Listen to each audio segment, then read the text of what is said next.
വിവാദ IAS trainee പൂജ ഖേദ്കർക്കെതിരെ കൂടുതൽ തെളിവുകൾ.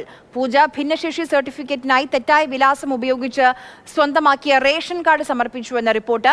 ഇക്കാര്യവും അന്വേഷണ സംഘം പരിശോധിക്കുകയാണ്. അനൂപ് ദാസ് വിവരങ്ങളുമായി ചേരുന്നു. അനൂപ്, കൂടുതൽ ആരോപണങ്ങൾ, കൂടുതൽ പരാതികൾ വരികയാണ്. കഴിഞ്ഞ ദിവസം പൂജയുടെ അച്ഛൻ മകളെ ന്യായീകരിച്ചൊക്കെ രംഗത്ത് വന്നിരുന്നു. കംഫർട്ടബിളായി ഇരിക്കാൻ ഒരു സ്ഥലം ചോദിക്കുന്നതൊക്കെ തെറ്റാണോ എന്ന് അച്ഛൻ ചോദിക്കുന്നുണ്ടായിരുന്നു. പക്ഷേ അതിൽ മാത്രം ഒതുങ്ങില്ല എന്ന് തോന്നുന്നു. അതിലൊതുങ്ങില്ല. ഇതിലെ വളരെ പ്രധാനപ്പെട്ട ഒരു കാര്യം ഭിന്നശേഷിക്കാരിയാണ് എന്ന് തെളിയിക്കാൻ വേണ്ടി വ്യാജമായ സർട്ടിഫിക്കറ്റുകൾ ഉണ്ടാക്കി എന്നതാണ് ആരോപണം. അതിലെ പ്രാഥമികമായ അന്വേഷണം ആരംഭിക്കുമ്പോൾ തന്നെ കുറേയേറെ കുഴപ്പങ്ങൾ കണ്ടെത്തി. ഇതിൻ്റെ അടിസ്ഥാനത്തിൽ മസൂറിയിലെ IAS ട്രെയിനിങ് അക്കാദമിയിലേക്ക് തിരിച്ചു വിളിച്ചിട്ടുണ്ട് പൂജയെ. ഇന്നലെ 23-ാം തീയതിക്കകം അങ്ങോട്ടേക്ക് എത്തണമെന്ന നിർദ്ദേശം നൽകിയിട്ടുണ്ട്. ഇതിന് പിന്നാലെയാണ് കൂടുതൽ തെളിവുകൾ പുറത്തു വരുന്നത്. ഏറ്റവും ഒടുവിൽ വന്നിരിക്കുന്നത് വ്യാജമായിട്ടുള്ള ഒരു റേഷൻ കാർഡ് ഉണ്ടാക്കുന്നു. ആ റേഷൻ കാർഡ് ഉപയോഗിച്ചിട്ട് വ്യാജമായിട്ടുള്ള ഒരു ഭിന്നശേഷിക്കാരിയാണ് എന്ന ഒരു വ്യാജമായ സർട്ടിഫിക്കറ്റ് ഉണ്ടാക്കുന്നു.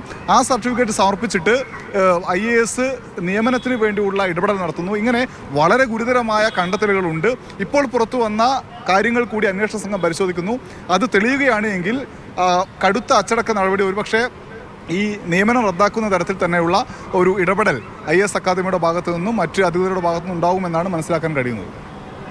ശരി, അനൂപാണ് വിവരങ്ങൾ നൽകിയത്.